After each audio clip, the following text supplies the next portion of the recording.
How do you calculate the area of a trapezoid?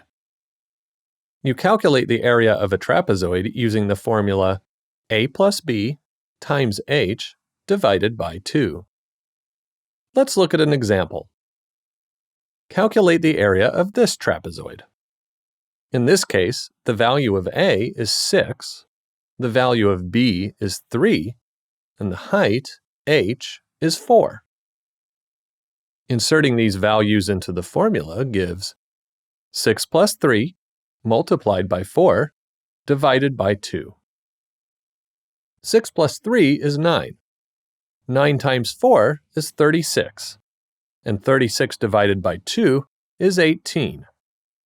That means that the area of this trapezoid is 18. Let's look at one last example, this time with a different trapezoid. In this case, the value of a is 7, the value of b is 2, and the height, h, is 4. You insert these values into the formula. 7 plus 2 times 4 divided by 2. 7 plus 2 is 9. 9 times 4 is 36. And 36 divided by 2 is 18.